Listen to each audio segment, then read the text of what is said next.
they can build in North Kansas City. Sprint Campus sounds like a terrible idea because of traffic. This is just me, one man's opinion. Speedway, probably not, because they're probably thinking the Chiefs are going there and they don't want to be around them. There's already the Monarchs there, Sporting Kansas City. There really isn't a lot for them to build for development there with baseball because it's already kind of built. Southern Johnson County, 159th and 69 Highway, the new toll road's going to be open later this year. That's a long ways from a lot of people in this city, but it is easy access out to big open spaces. And then 435 in Antioch, right across from where we are right now, which I don't think it's horrible.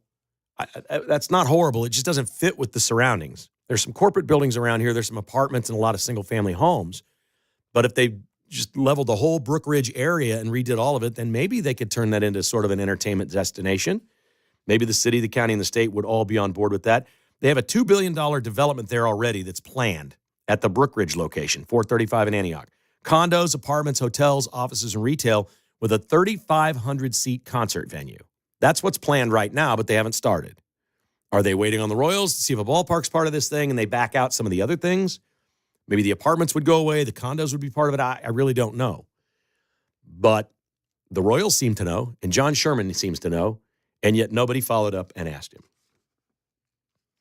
We're going to get more into the Delta Airlines crash. I'll give you a couple of the headlines. I got a lot of strong opinions on this. We want to wait and find out who was flying this plane. I'm watching this morning I think I was on Fox News home in my studio early this morning. They had like an F-18 pilot on. He had his Top Gun hat or whatever. And he said, yeah, this looks like a pilot thing to me, because he didn't see the plane like wavering. It wasn't smoking. It was coming down too steep. It was too slow.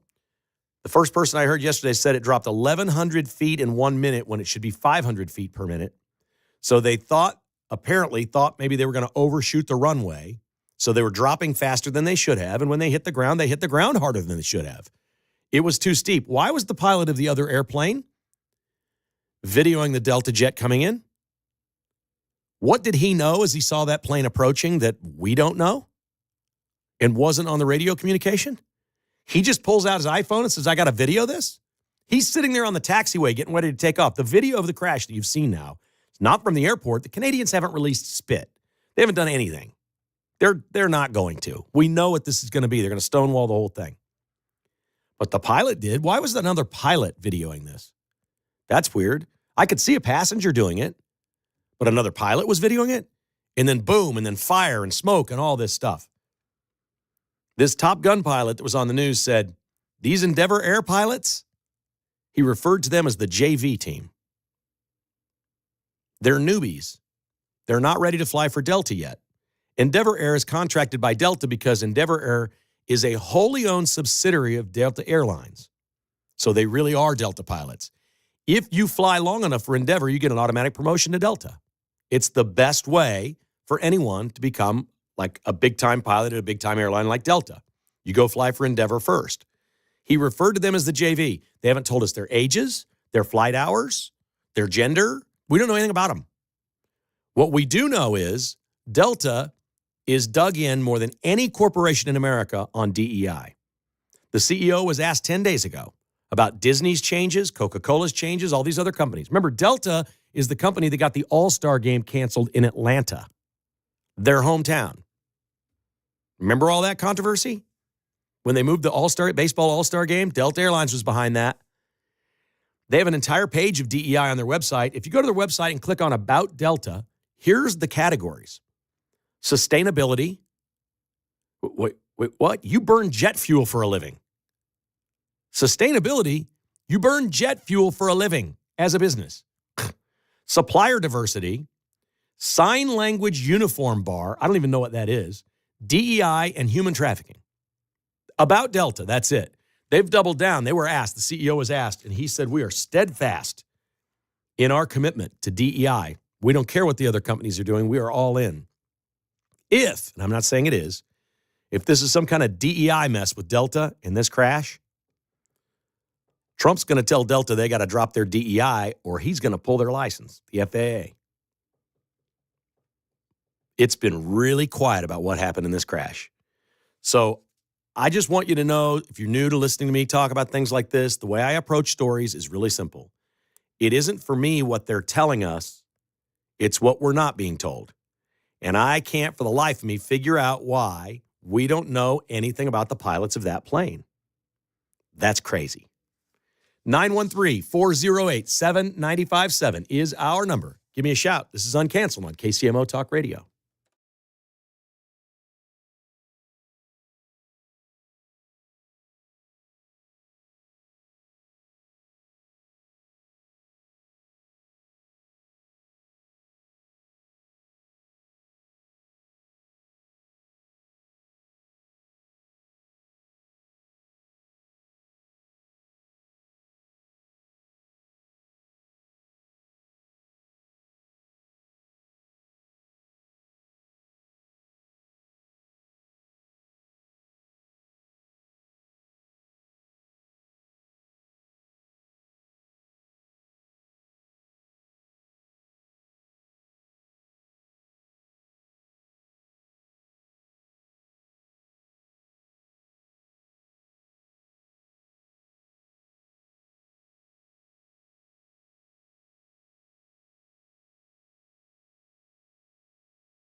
Call Kevin Kietzman, 913-408-7957. Now on 95.7 FM. All right, the time's yours. Here we go. Royals owner John Sherman has said it. We've got a deal that's buttoned up. Let's start today with Alex in the Northland. Good morning, Alex. How are you, sir? Hey, Kevin, how's it going? Excellent. Thank you. Hey, my deal, I don't think I would love them to build it in North Kansas City there in Northtown. You got I-35, you got 169, you got 210, you got a lot of ways to get in and out of there. I don't think they can because it's a sandbar. That whole Northtown, like the downtown airport, they have sinkholes and stuff that just pop up randomly. I don't think they could build a giant stadium on a sandbar. Are you an engineer? I'm not an engineer, but I know what North Kansas City's made out of. That's why there aren't any tall buildings. The hospital, it's on the cliffs. That's why the casino is further east where there is actual, stone and stuff. I'm telling you, I think that's the reason why, that North Kansas City was brought up, but then kind of went to the back burner because I bet I'm not the only person that thinks that. You know, you make a great point. I don't know whether it's true or not, but I've not heard anybody say that that's been ruled out for that reason. I would think that would have been ruled out very early, and it never even would have been a discussion. Well, that's true, but I also know there's businesses down in North. That's why they don't have any basements in any of those houses in Northtown. They're in the bottom part of it. All those industrial buildings, they're just on top. And nothing's that tall because they can't build down that deep. All right. Sounds good. Appreciate the information. That's my guess. Until someone say, I would like to talk to an engineer and see if that's the case because I know the places that are down there that do, like Hellsberg's down there, they have a basement that they have to have a sump pump running year-round because it wants to flood constantly. All right. Well, it gives us all something to think about. Thank you. Yeah. Appreciate it. Anything's possible. We don't even know if they're looking at that site. So we don't need to get too in the weeds on which one it is. All I've said is I've driven by every site that I've heard of. To me, that would be the coolest place. That looks like they could build something kind of neat right there. If it doesn't flood all the time. Steve's in KCK on Uncancelled. Hello, Steve. Hey, Kev. I'd like to take on the airline pilots. I want to know what they're doing scrubbing all the details out of this military pilot, too. I don't know why they have to scrub the internet of a Biden associate after the wreck. There's some weird stuff going on. And on top of that, it's Canada. So if you think DEI is something in this country, multiply it by 5. We're talking about Canadian officials now. On the sports front, I think it's going to be Town Center Mall. I think my gut tells me, my Kansas City gut tells me it's probably Town Center, but I could be wrong. 119th and Knoll. Yeah, what do you think about this Jeff Goodman report of Bill Self on the verge of retiring? Any reason? Bill Self had the best class he's ever had, most experience, and he can't teach him to play defense. I think this is why Boeheim quit. This is why Coach K, Roy. I think Coach Self will take the money for a while, but I think it's probably over once he gets that saving money for a few years. I mean, well, he's made tens of millions, and he would remain even if he did retire, he'd remain in the athletic department. They'd probably still pay him $2 million a year to just be there. Well, I just think the game has completely changed. It's kind of sad in a way because they've got the number 2 guy in the country, I guess, coming in next year. So I don't think Self would retire right now. The kid's name's Patterson, and Self has said the kid's name is Patterson, and Self said this is the best player we've ever recruited, and it's not close. Well, so I can't imagine he's retiring unless the best player he's ever recruited is waffling to do something else. Well, I just think the over the 30,000-foot cloud view is that Izzo and Self, where you teach a system that over 2 or 3 years, that's gone. I mean, they're going to either have to change their coaching. I know what you do. Go play high-low ball. I mean, how do you fix this problem when guys are there for 6 months and a year? I don't think it's X's and O's. The proud tradition and history of Kansas basketball, if it's anything, and Roy Williams' teams were this way too. You know, the best description was, I remember which ex-player wrote the book called Floor Burns. Was it Jared Haas that wrote that book? Floor Burns. Yeah. That's Kansas basketball. Your body should just be burnt up from all the time you're on the floor, scorching your knees and your elbows and everything else. I don't remember the last time I saw a KU player this year dive for a ball on the floor, like really get after it. That's And a great point. this could be generational. The players could be different today. But what I think it is this is the NIL era. And what you have is a coach in Bill Self, and Bill Snyder was this way too. There's been a lot of college. Norm Stewart, going back far enough, was like this. Certain coaches were like this. If you weren't playing hard enough, your butt was on the bench. And you were embarrassed. You were embarrassed in front of your friends, your parents. You got threatened that the scholarship was going to get pulled. Your girlfriend all of a sudden didn't want to hold your hand. I mean, it was nasty. Now it's like you try to do that to one of these kids now that's making $1 million, he's just going to transfer somewhere else. That quote was perfect. Roy Williams used to say, "My practices are tougher than any game you will ever face." And Bill Self too. Let's not lift Roy up above Bill Self. Bill Self's been better at Kansas than Roy Williams, and he's just been. Thank you for the call. Bill Self's been fantastic at Kansas, no question. The other thing that you can't mention Kansas basketball and not say this is Kansas, for decades, has paid players. Now everybody does. So it does level the playing field. It's now legal within the rules, and everybody is doing it, and that's part of it. So the talent is closer together. But, man, I just don't think he can really work these guys hard like he used to back in the day and threaten playing time against them. Makes them harder to motivate. Uncancelled continues on KCMO Talk Radio.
If it's happening in KCMO, it's on KCMO 95.7 FM. Here's Kevin Kietzman.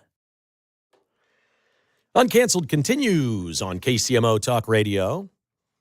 I was getting ready to depart my home for the studio today, and Pete played a clip earlier today with the Scarf Lady. That's all we knew her as. I'd kind of forgotten. If you asked me this morning before I heard the clip, what's Scarf Lady's name, I might have come up with Burks, but I don't know if I'd have come up with Deborah. Is it Deborah Burks? Wasn't there an actress named Delta Burks one time? I believe so. Anyway, Deborah Burks was the Scarf Lady. And I remembered back to COVID watching all those daily news conferences where they all made fun of Trump. They're like, oh, this is too much. Like, it was total transparency with the American people. Do you remember this? Every single day, he sent Fauci and Scarf Lady out there to update the American people. They gave stats, numbers, opinions, answered questions, all of this. Like, these are the experts. Here they are. These were wonky government types that he inherited, but it's the best that he had. And he trotted them out there and did what he thought was right for the American people. And it was the right thing to do. It didn't take long for us to all start questioning Anthony Fauci. That didn't take long, or at least it didn't take me long. But Scarf Lady sometimes was in the background a little bit. And she was called Scarf Lady because she had different scarves every day. They were just beautiful scarves that she'd wear. But that's all you could kind of see. When you looked at her, you just saw the scarf. And she would stay a little bit behind. And every now and then she'd step up, she'd answer something, or they'd have her read a report and do something. But she'd say, and there were times that I'd watch her because the whole thing was always just on live. And she would have this look in her eye like, I don't know. You know what I'm saying? You know how you can tell somebody just looks a little bit like, I don't know. Like Trump would say something, she'd get a little uneasy. Then Fauci would say something, she'd get a little uneasy. And that was just kind of her persona. She left early. She got out of the thing while the getting was good. She's like, I ain't going down with this ship. Clearly, she saw things she did not like and did not agree with and didn't feel like they were following the science with COVID and what they were telling us repeatedly. So she bailed on this thing long before Fauci. Fauci went to the bitter end and wound up making $100 billion or whatever he made. Good for him. She didn't, and she disappeared, and she's been anonymous for quite some time. So we say elections matter. Elections have consequences. Well, think of all the things that have happened since November 5th, since Trump won. It's into the thousands now. Of really big things that we could just sit down, if like five of us were sitting at a table, I'll bet we could come up with 100 things that have happened that would not have happened if Kamala Harris won. One of those things is Scarf Lady. She's out of her shell. She's on with Piers Morgan, and she sounds like she's ready to talk even more that they really, really, really screwed up during COVID. And what we've done wrong in public health is we didn't explain that COVID vaccines were nothing like the childhood vaccines, and that the childhood vaccines, like many of the diseases, you get it once, you don't get it again. And this is getting the children to have that disease without getting the deadly consequences. That is not what the COVID vaccine was designed to do. It wasn't designed to prevent against infection. And if you look at the vaccine hesitancy rates, they've doubled since COVID.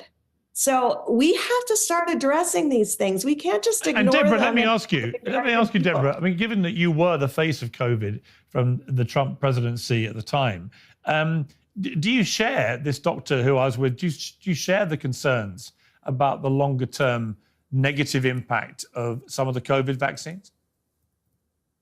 The messenger RNA vaccine should have been rolled out for the people that were at risk for severe disease, because that's what the vaccine was developed for. But when we say that we're following the science and the data, we need to follow the science and the data. And the science and the data said people primarily over 65 or people with significant comorbidities were at risk for severe disease. Those are the individuals that should have been immunized first. And we should have put our science behind our immunization schedule and protected those most at risk. It went into young people in hospitals before it went into our elderly in nursing homes. That is not following the science and the data. So I am all for following the science and the data, but it shouldn't just be a statement. It should be a reality. Yeah, Deborah Burks, a lot of guilt there. Haven't heard Fauci with any remorse for the things that he did. This is a man that literally There were videos available everywhere on the internet of Anthony Fauci saying the best defense against any virus is your own body. The best thing you can do is have antibodies built up because as you get older, we've all had the flu. We've all had a coronavirus at some point. We've all had that. Then your body starts to ward it off. It's the best thing that we have. We knew very early on during COVID that this was affecting older people and obese people or people that had cancer or things like that, terminal illnesses. They went pretty fast as part of it, but that's also very normal. A lot of people die officially of pneumonia because they have cancer, their immune system gets weakened because they're taking treatments. They wind up in the hospital with pneumonia and die. And the cause of death oftentimes is pneumonia, not, lung cancer. So there was a lot of that, and they were piling it all on. And they just kept saying it over and over and over. And we knew that it didn't add up. And then they started saying, jab these kids. Jab them. Give them this thing. The second anybody heard the word booster, you knew this was not a vaccine. And that's what she just said. She just said this is not like a childhood vaccine where you get your measles shot or your polio or whatever, and you're good for life. That's not what this is. And the second, this was only months later, they said, oh, you need another round. It's wearing off. You need another round of a vaccine? No, a vaccine's vaccine. One time. That's it. I'm good for life. It was never that. It was nothing more than an experimental flu shot for a different variation of the flu. And they went out and peddled it everywhere. And she stopped short of saying she's worried about people who got the shot, that were going to be healthy and survive this thing no problem. I'm not afraid to discuss what we did. Jessica and I both got COVID. We got it going to a sports bar to watch a Chiefs-Jets game, and with about 10 people when they finally opened stuff back up and thought, boy, we're going to get out of the house. It's going to be fun today. And one of our chucklehead friends had been somewhere and wasn't feeling well, and apparently he had it and gave it to the rest of us. And I didn't stop working, but I was working from home at the time. There were days that I wanted to lay down for 30 minutes in the afternoon, but I never really got that sick. I didn't feel right for 3 or 4 days, but that was it. Then once I had it, they kept pushing these shots. They're like, oh, booster up. Oh, you should get one. I'm like, I had it. I'm okay. Most people that had it were sick for a couple of days and they're okay. And now you've built up immunity. But nobody was saying that. I don't know why they couldn't tell us the truth. I do know why. It was money. It was big pharma. It was just one thing after another, and it became the World Health Organization. And, Fauci didn't want anybody knowing about gain-of-function research. He certainly didn't want anybody to know that we're spending money in a Wuhan lab. Your tax dollars are in a Wuhan lab where they're doing all kinds of weird stuff. And I'll tell you this right now. There's nobody on earth that I dislike more than Anthony Fauci. I'm just telling you. If I saw him, it'd be all I could do to not punch him. All right? Mine's a little more personal because I was happy to take my mom to get that shot. She's 91 now. She was 86 then or 87.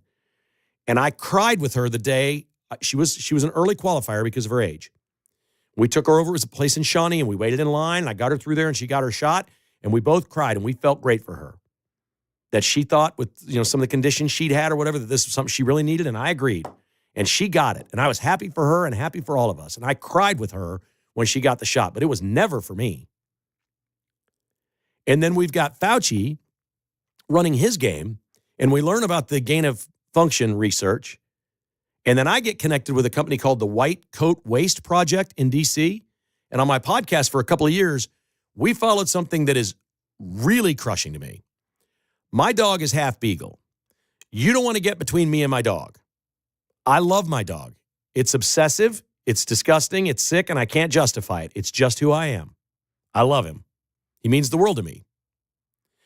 This sick man, Fauci, has been funding research for decades where they take beagle puppies and they put them in this little mesh tents and strap them down and put mosquitoes in there to bite them and infect them with different diseases and viruses. The beagles live 6 months and then they kill them. You're kidding me, Anthony Fauci. He's all on board. We got that stopped. White Coat Waste got that stopped. There's still some things out there you can see. If you they were doing this at K-State. They were doing it at Mizzou. You can't believe the torture on these puppies. And why did they pick beagles? They're the most docile puppies on earth. There's no threat of them biting you when you're handling them or fighting back. They just are lovers. Whatever you tell me to do. Oh, lay down here. Strap this on me. Put a tent around me and infect me with mosquitoes. And then kill me in a couple months. Thank you. You're a sick human being, Fauci. Sick to fund that research. We don't need that research. That's a mental illness. I don't care what anybody says. You're sick. And shame on Mizzou and shame on K-State for taking funding from the federal government. And I called K-State. I called them out on my podcast. I couldn't get a response from them, the whole deal. They eventually dropped it. They were getting like $400,000 a year or something for their science, their research, all this stuff at their vet med school. Oh, we can't piss off the feds. They send us all this money every year. Oh, so you're going to kill beagles in Manhattan? Are you kidding me? What is wrong with you people? This whole thing is sick. The entire episode was the most disgusting thing of our lives. They lied to you about a disease. They lied to you about who was most susceptible to it. It was very clear to see that if the opposite were true, it would have been the worst thing ever. If it affected kids more than old people, that would have been the worst thing ever. But it wasn't. It was a disease that hurt old and sick people more than young people. And what did we do? We took kids out of school. We brainwashed them that they're going to die. Told them they can't go be around other humans. You'll get sick and die. Take this shot. Here, have a booster. Little Johnny. What in the world? Yeah, I'm on a tangent today, and I apologize. I didn't really mean to go to all those places, but we need more Deborah Birx. We need people speaking out saying, we screwed up and we are sorry. Don't just automatically believe us next time. There's too many nefarious sources working on something, whether it's Big Pharma, the World Health Organization, people just getting rich right and left off things like COVID. And they were.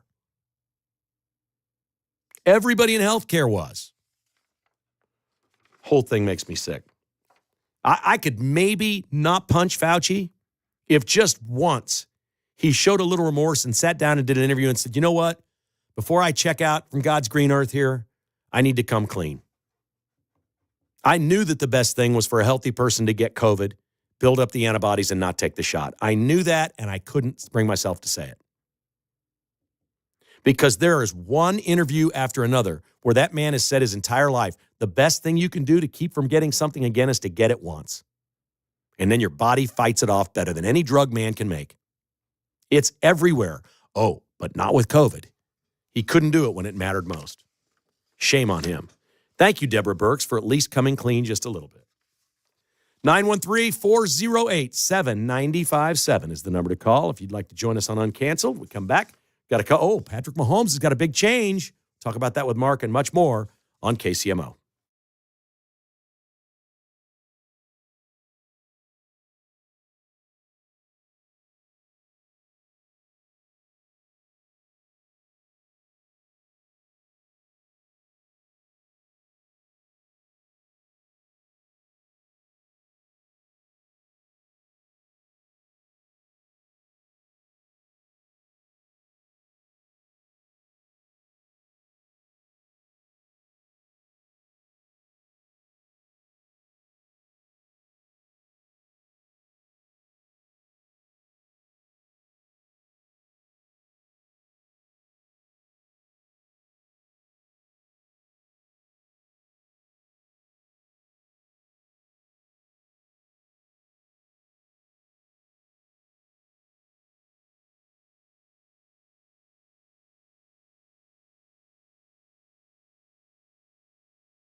You're listening to Kevin Kietzman Uncancelled on KCMO Talk Radio 95.7 FM.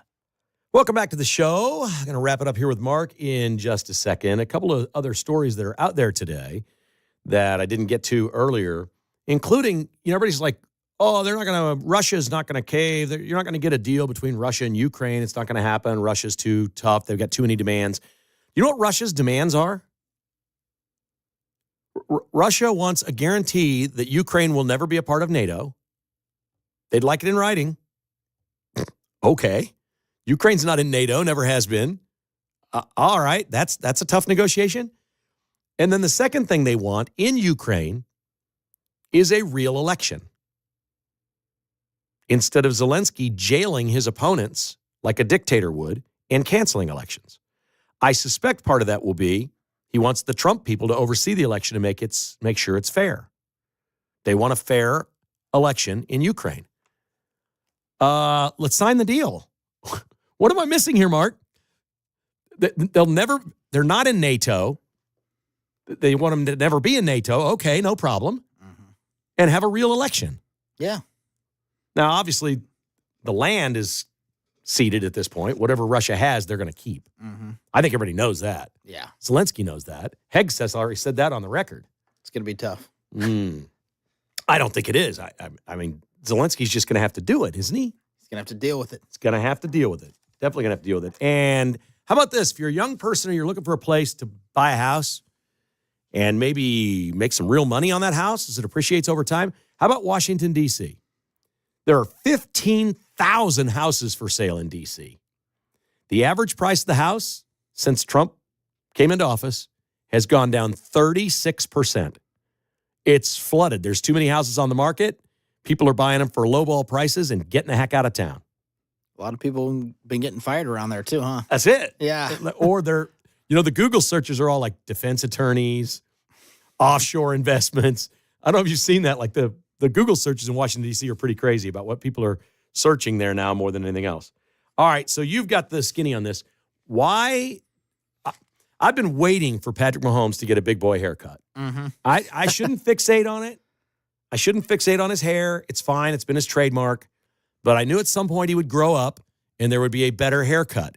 He's got the better haircut, but I'm not sure he's better looking with it. So we can get into this. Why did he cut his hair? All right, here's my theory. I do not know. This news just broke this morning, so nobody's had a chance to ask Patrick about his hair yet. I'm sure he'll get the official answer soon, but my theory is his granddad, who just passed away, probably said, man, you got to get your hair cut. He's probably been saying this for years. Hey, kid, you got to get your hair cut. And his grandfather passed away, and he's like, you know what? I'm going to get a haircut when I go to his funeral. For him. Yep. Okay. That's my theory. The other thing could be that Super Bowl.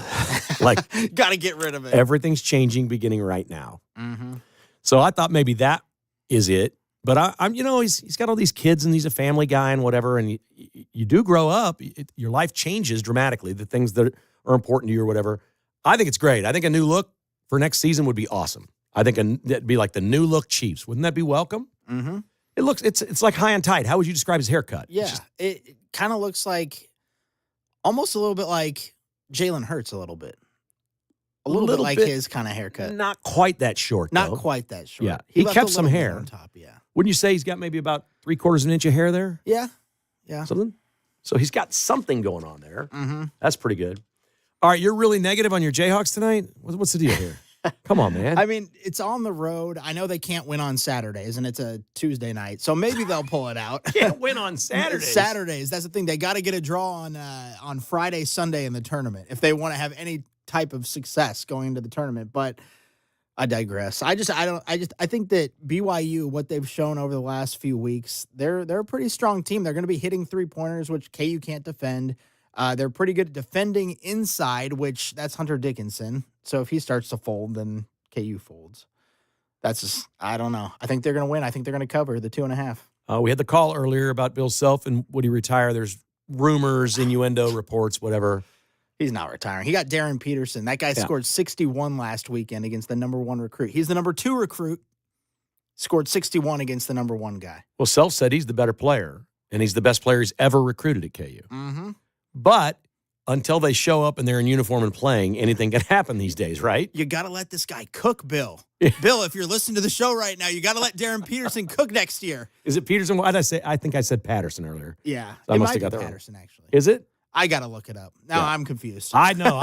I'm bad. I thought it was Patterson, but until I see him in the uniform and playing, I don't count on anybody in college athletics anymore, and I think that's unfortunate. Mm-hmm. It's a terrible place we're in, but it just kind of is what it is. I feel like what's missing is just his ability to really get on these guys and have it mean something. Because Bill Self's a tough coach. He's a good guy. He's very likable, all the personality, all that stuff.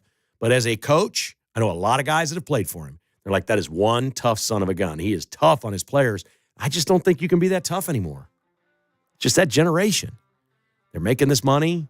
You can literally transfer in season somewhere. Yeah. Just leave. You got to have some dogs that want to play. They'll get this fixed. Trump's going to fix golf. We're going to get a merger between the PGA Tour and Live Golf soon, and then he's going to fix the NCAA. Everything's getting better under Trump. We're going to fix it all. He's not just bringing peace in Ukraine. We're going to fix sports. Dan Bongino's up next.